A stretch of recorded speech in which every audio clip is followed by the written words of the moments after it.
इस 21 लाख के आबादी में अगर हम कोदरकट्टी में चले गए तो समझिए कि पूर्णिया के करीब चले गए, बॉर्डर पर आ गए।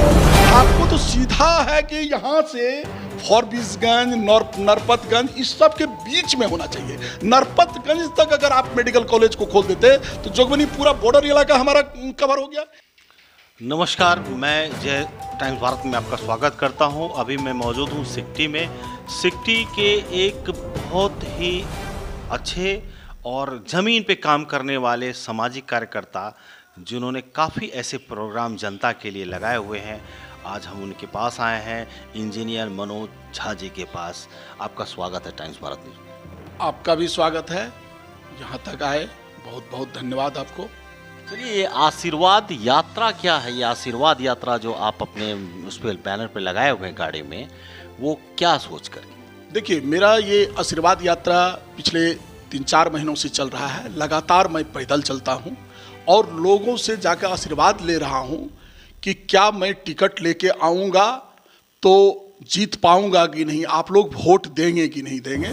बस केवल आशीर्वाद मैं ले रहा हूँ, चल रहा हूँ और अभी मेरा 1-2 महीना और आशीर्वाद यात्रा ही चलेगा। बिहार जातीय समीकरण के कार्ड पे राजनीतिक उछाल मारता है, ये सब जानते हैं। तो क्या इसमें आप ब्राह्मण सीट फिट बैठ पा रहा? देखिए, जाति से उठकर तो वोट देना होगा लोगों को। जाति में जकड़े रहेंगे तो आपका विकास नहीं हो सकता है। और आज तक सिकटी का जो दुर्दशा हुआ है, केवल जाति के नाम पर लोग वोट लेते हैं, इसीलिए दुर्दशा हो रहा है। और जिस दिन जाति से उठकर लोग वोट करेंगे 100% यहाँ जो है विकास दिखाई पड़ेगा लोगों को। लोगों को लगेगा कि आज हम लोग जाति से उठकर वोट दिखाई पड़ रहा है, ये चीज दिखाई। अभी तो मैं कुछ नहीं, फिर भी लोगों के लिए मैं जो सकता हूं, जो ऊपर वाले ने दिया है उसके अनुसार पब्लिक के लिए हम काम करते हैं। जाति से उठकर काम करना होगा, ये तो कहना सर का है, लेकिन भारतीय जनता पार्टी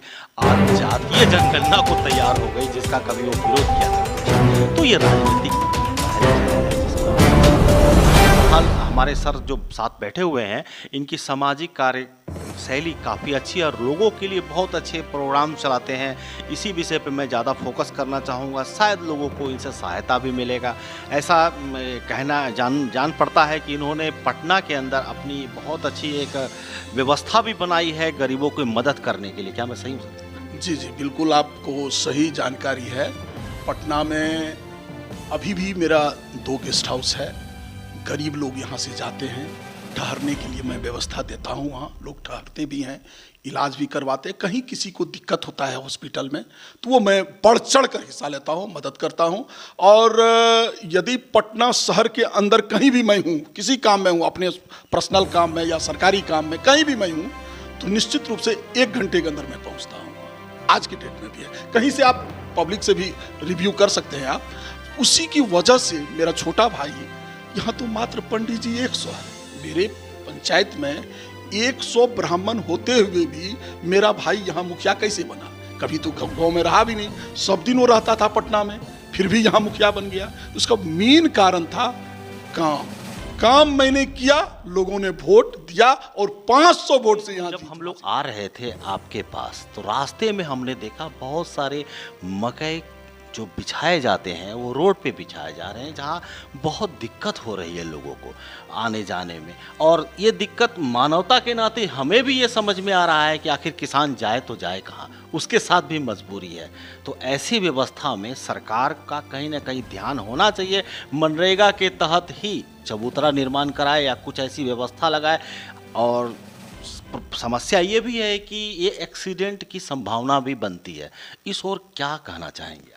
देखिए, किसानों के साथ बहुत बड़ी ये समस्या है और किसान बेचारा क्या कर सकता है?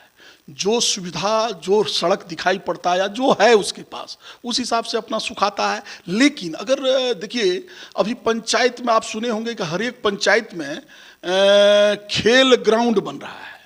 उसी तरह से अगर किसान के लिए हर एक गांव में एक चबूतरा, बड़ा चबूतरा बना दिया जाए, कहीं नहीं तो मंदिर को ही डेवलप करके वहाँ एक चबूतरा बना दिया जाए तो वहाँ सुखाने के लिए हो जाएगा। दूसरा चीज़, सुखाने से ज़्यादा जो जरूरी है, भंडारण का सुविधा नहीं है किसान को। मतलब अब सोचिए कि सूख गया मकई, उसको डाला गया बोरा में, लेकिन भंडारण का सुविधा के अभाव में फिर वो बोरा में भीग जाता है, फिर दूसरे दिन उसको सुखाना पड़ता है। तो ये सुविधा नहीं रहने के कारण यहाँ जो है किसान दर दर भटक रहा है, दर दर जो है मर रहा है। और हर एक ब्लॉक में अगर भंडारण की सुविधा हो जाए तो किसान को तकलीफ कम होगा। एक बात और करना चाहेंगे, यूनिट लगाने की कोशिश नहीं करी या समझ नहीं आया इन लोगों को कि किसानों के लिए भी, उसके बच्चे के लिए भी कोई रोजगार दिया जाए? देखिए बताते हैं, मक्का जो है खास करके अररिया, पूर्णिया, कटिहार, किशनगंज, मैं समझता हूँ पूरे बिहार में अगर सबसे ज्यादा मक्के की खेती होती है तो वो इसी 4 जिला में होती है। यहाँ पर मक्का की बहुत बड़ी फैक्ट्री लग सकती है। जिस तरह से शुगर मिल लगाते हैं लोग, उस पर पहल करते हैं, खास करके इसमें बड़े नेता को पहल करना चाहिए, विधायक को पहल करना चाहिए, एमपी को पहल करना चाहिए। और मक्का का अगर फैक्ट्री लग जाए यहाँ, खास करके जगह भी है, फॉरबिसगंज है यहाँ बगल में, बड़ा मंडी है वो फॉरबिसगंज, गुलाबबाग बहुत बड़ा मंडी है वो, उसके आजू बाजू में भी अगर मक्का का फैक्ट्री लगा दिया जाए तो मैं समझता हूँ 1 लाख लोगों को रोजगार भी हो जाएगा और किसानों को अपना व्यापार करने में भी सुविधा हो जाएगा और सही दाम भी मिलेगा किसानों को। चलिए मानते हैं कि कहीं ना कहीं सरकारी तंत्र से मिस्टेक हुई। 100 मिस्टेक नहीं, बिल्कुल 100% सोच ही नहीं है वहाँ तक। जी सोच नहीं है, उसके लिए मेहनत है सर। मेहनत क्या है, आपको उद्योगपति को लाना होगा, तो उद्योगपति आपको बिहार में मिलेगा, बाहर से लाना होगा, दिल्ली जाइए, मुंबई जाइए, बेंगलोर जाइए, वहां से उद्योगपति को लेके आइए। आप देखें जीता जागता उदाहरण है Riga sugar mill. Riga sugar mill बंद हो चुका था, फिर उसको खुलाया गया। क्यों, कैसे खुला? वहां के जो सांसद थे वो गए मुंबई से एक उद्योगपति को लेके आए, उसको 5,000 करोड़ रुपया लोन प्रोवाइड करवाए। किससे? भारत सरकार। जानिए पूरा डिटेल्स, भारत सरकार से, तब रीगा शुगर मिल चालू हुआ। उसी तरह का सोच रखना पड़ेगा सर। चलिए, जहाँ तक सोच की बात है, सोच ही क्या कहें जब सोच पर सोच ही ऐसी हो। जहाँ एक मेडिकल कॉलेज कुदरकट्टी रामपुर में खुलने जा रहा है, चूँकि टाइम्स भारत न्यूज़ जो हमारा चैनल है इसने मुहिम छेड़ी थी और काफ़ी ऐसी खबरें भी लगाई थी, क्योंकि ऑलरेडी सदर अस्पताल वहाँ मौजूद है और 30 से 35 किलोमीटर पूर्णिया मेडिकल कॉलेज है। एक लंबा विधानसभा क्षेत्र नरपतगंज फॉरबिसगंज क्षेत्र है जो काफ़ी 10 से 9 लाख की आबादी लिया हुआ, बगल में सुपौल नेपाल टच है। क्या ऐसे जगह पे उस मेडिकल कॉलेज की खुलना यहाँ के लोगों का विकास और यहाँ के लोगों की सुविधा को ध्यान में नहीं रखना, साथ में 2 विधायक, नरपतगंज विधायक भारतीय जनता पार्टी 10 साल 5 साल जो भी है और 10 साल से फॉरबिसगंज विधायक, तो क्या इस सोच को किस तरह का सोच मानेंगे? आप देखिए, एक तो गलत बोलते हैं कि 9 लाख 10 लाख की आबादी कह रहे हैं। आपको पता होना चाहिए पूरे अररिया लोकसभा में 6 विधानसभा में 20 लाख लोग, 20 से 21 लाख लोग वोट करते हैं, केवल वोट करते हैं।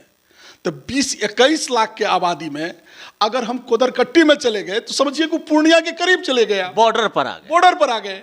आपको तो सीधा है कि यहाँ से फॉरबिसगंज, नरपतगंज, इस सब के बीच में होना चाहिए। नरपतगंज तक अगर आप मेडिकल कॉलेज को खोल देते तो जोगबनी पूरा बॉर्डर इलाका हमारा कवर हो गया, इधर सिकटी कवर हो गया, जोकीहाट कवर हो गया, मतलब इधर पूरा जिला को, किशनगंज को अगर छोड़ भी देते हैं हम, इधर ये जिला को लेने के बाद कुछ बॉर्डर हम लोगों का सुपौल भी वहां पकड़ा जाता।